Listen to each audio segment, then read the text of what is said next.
it doesn't have to be this all or nothing bullshit that the fitness industry keeps projecting.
We are off to the gym right now. Final few days at Good Life Fitness in Prince George. Today we are doing a lower body day, so I won't be able to film it for you guys. Hoping to actually start filming a little bit more regularly when we get down to Kelowna, which I'm very excited for. Still not too sure what gyms we're gonna go to yet. We're gonna do a little bit of exploring and a little bit of research to see where we can film and stuff like that. But all of our friends seem to be going to Global and World Gym, so probably we'll check those out. Did go to Global a few times, and it is actually a pretty kick-ass gym, so providing they allow us to film, we'll probably be going there. It's a little bit more of a kind of a cool old school bodybuilding style of a gym. It would be actually a really cool gym to film at, so we'll see. But gonna go do a lower body day, and then I don't know, we got a pretty busy day. Shocker, right?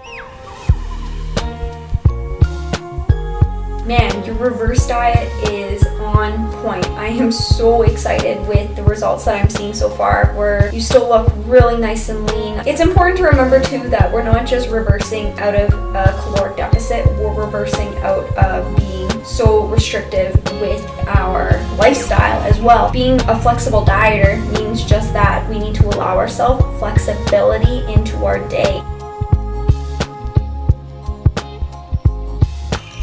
Crushing emails this morning, guys, working on getting my check-ins back to my clients. Natty Hour Squad, if you guys are watching any of my vlogs, thank you guys so much for all of your patience. I appreciate you guys. I appreciate you.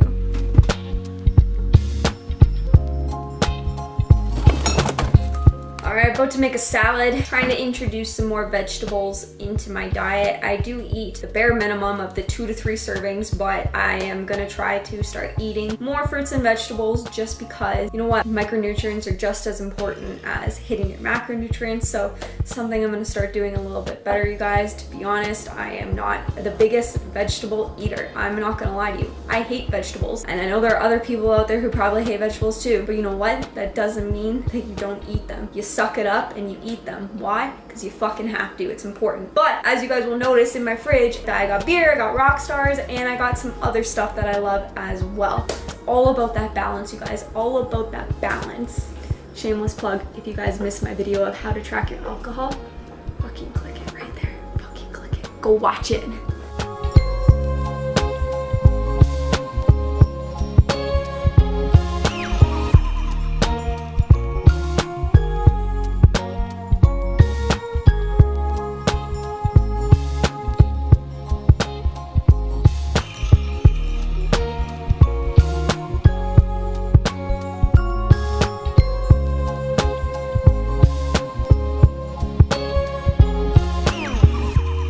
Alright, family, that's about all I'm doing the rest of the day. Just working on some emails, getting back to my clients. I'm gonna do some new programming for some people.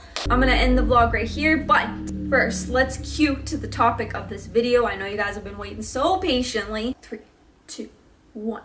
Alright, I'm gonna give you guys just a quick summary of my thoughts about this documentary, only because I think there are a lot of good YouTube videos out there who have kind of debunked this documentary. Firstly, I'll start off by saying that I am a vegetarian and I am almost 100% vegan. I am moving towards not eating any dairy products and eggs. Almost 100% vegan, but the reason for this is not because of this documentary. It's not for health reasons whatsoever. My reasoning for becoming vegan is because I have an insane sympathy for animals. I have a place in my heart for them and a soft spot where I just can't morally bring myself to actually consume them. Whenever I would eat chicken or pork or beef or anything like that, I just felt guilty and I just couldn't do it anymore. That's my reasoning. I don't embark my beliefs onto anybody whatsoever. If you want to eat meat, that's totally fine. But the insane influx of vegans now because of this documentary, I feel like it's for the wrong reasons. The thing that really bothers me about this is everything in the fitness industry when it comes to nutrition is extremism. It's one or the other. It's all or nothing. And the thing that people don't realize that with eating processed meat is that in moderation, it's not bad for you. There's no literature to suggest that in moderation, a small amount of it is going to kill you. The reason why you are seeing studies, these are correlation studies, mind you, you're seeing that is because people who are consuming an insane amount of processed meat, they're actually not even controlling their calories. So it'd be interesting to see what their caloric intake is. So let's quickly discuss this. I've talked about this analogy before where in the summertime, ice cream sales go up, right? Murders actually go up in the summer as well. What does that mean? You're saying that if you buy ice cream in the summertime, you're more likely to murder somebody. How ridiculous does that sound, right? It's a correlation study. Just because two things are moving in the same direction doesn't mean that one actually causes the other. They're just simply correlated. So just because you were seeing an increase in cancer when it comes to people eating processed meat doesn't mean that processed meat is causing people to have cancer. There's so many other factors that you need to consider when you're seeing this outcome. So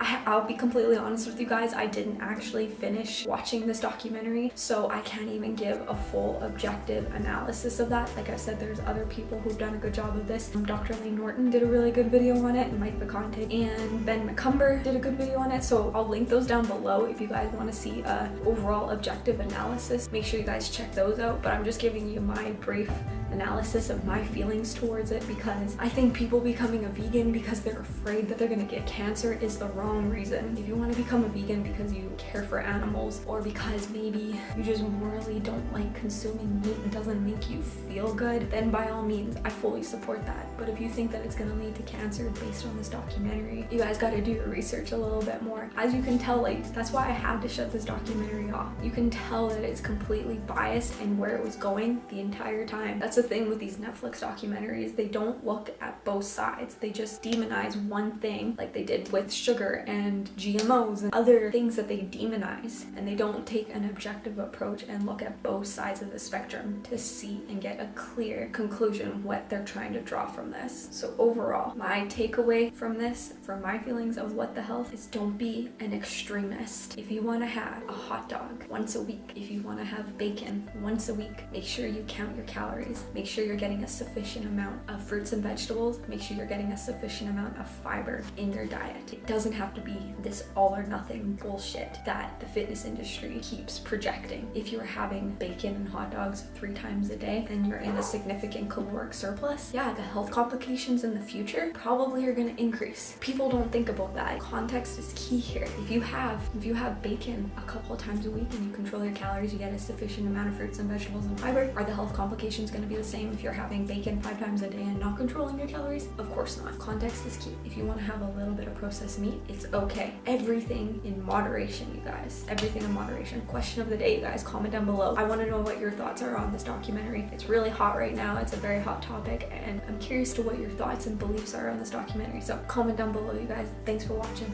See you in the next one.